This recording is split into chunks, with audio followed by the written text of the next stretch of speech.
Assalamualaikum warahmatullahi wabarakatuh. Saya Nurul Azizah. Di sini saya akan menjelaskan tentang pengertian desentralisasi pendidikan. Desentralisasi pendidikan secara etimologis, istilah desentralisasi berasal dari bahasa Latin de yang artinya lepas dan sentrum yang berarti pusat, sehingga bisa diartikan melepaskan dari pusat. Pengertian desentralisasi dalam kamus KBBI mengemukakan bahwa sistem pendidikan yang lebih banyak memberikan kekuasaan kepada pemerintah daerah. Sedangkan desentralisasi merupakan gabungan dari dua kata, yaitu desentralisasi dan pendidikan. Menurut para ahli mengenai pengertian desentralisasi pendidikan sebagai berikut. Yang pertama, menurut Burnett et al. Yang dikutip oleh M. Rozi, desentralisasi pendidikan adalah otonomi untuk menggunakan input pembelajaran sesuai dengan tuntunan sekolah dan komunitas yang dapat dipertanggungjawabkan kepada orang tua dan komunitas. Yang kedua, menurut Sufyarman, desentralisasi pendidikan adalah sistem manajemen untuk mewujudkan pembangunan pendidikan yang menekankan pada kebinekaan. Sekian dari saya.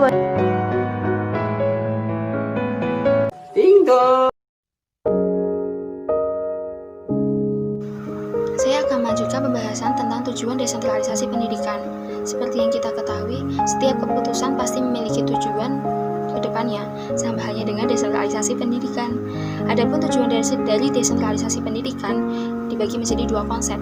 Yang pertama yaitu kewenangan di sektor pendidikan dalam hal kebijakan pendidikan dan aspek pendanaan dari pemerintah pusat ke pemerintah daerah. Dari konsep tersebut, tujuan dari desentralisasi pendidikan adalah pemberian kekuasaan yang lebih luas dari pemerintah pusat kepada pemerintah daerah. Hal ini dikarenakan pemerintah daerah adalah pihak yang mengetahui segala seluk-beluk tentang daerah tersebut, seperti potensi, sumber daya alam, ekonomi, dan mata pencaharian penduduk di situ. Kemudian untuk konsep yang kedua yaitu desentralisasi pendidikan dengan fokus pemberian kekuasaan yang lebih besar pada tingkat sekolah.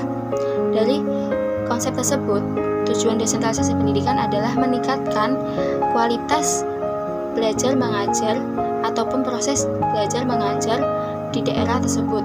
Selanjutnya akan dilanjutkan oleh teman saya yang membahas tentang ruang lingkup desentralisasi pendidikan.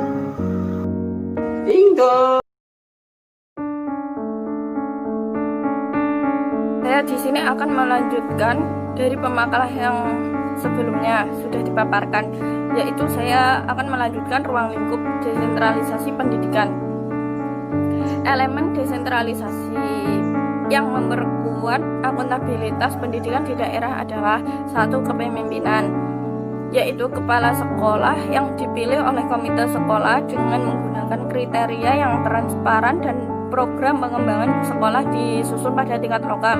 Yang kedua yaitu penggalian dana untuk melaksanakan program-program sekolah dapat dilakukan oleh restu dan komite sekolah.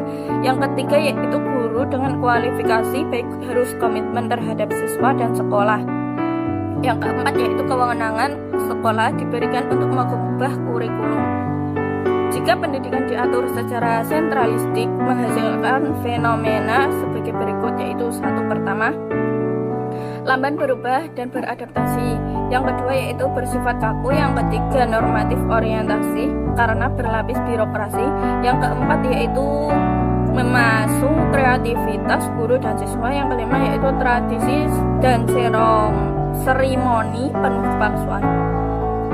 Adapun penyelenggaraan pendidikan direncanakan, dibiayai, disupervisi, diawasi, dievaluasi secara berkesinambungan, efektif dan efisien. Dengan cara ini, maka hasil-hasil yang dicapai dapat dioptimalkan. Sekian pemaparan saya. Selanjutnya akan dilanjutkan oleh pemakalah yang lainnya. Terima kasih. Saya di sini akan melanjutkan pembahasan tentang pelaksanaan desentralisasi pendidikan di Indonesia. Desentralisasi pendidikan di Indonesia dilatar belakangi dengan adanya Undang-Undang Otonomi Daerah yang mana berisi tentang beberapa kewenangan yang berasal dari pemerintah pusat dilimpahkan kepada pemerintah daerah. Hal ini mengakibatkan beberapa perubahan di aspek pembangunan di Indonesia, salah satunya di bidang pendidikan. Pelaksanaan desentralisasi pendidikan di Indonesia pastinya perlu kerjasama antara 3 pihak pendidikan, salah satunya pemerintah daerah, kemudian pihak sekolah, dan juga masyarakat. Namun, yang menjadi masalah di Indonesia adalah rendahnya mutu pendidikan di setiap jenjang. Hal ini dikarenakan oleh beberapa faktor. Yang pertama, yaitu kebijakan penyelenggaraan pendidikan yang menggunakan input-output analisis yang tidak dilakukan secara konsekuen. Kemudian yang kedua, yaitu penyelenggaraan pendidikan nasional dilakukan secara birokratik atau sentralistik, yang mana menjadikan sekolah tidak memiliki ruang untuk melakukan perubahan atau untuk meningkatkan kualitas pendidikan di sekolahnya. Kemudian yang ketiga, yaitu minimnya peran masyarakat dalam kegiatan pendidikan.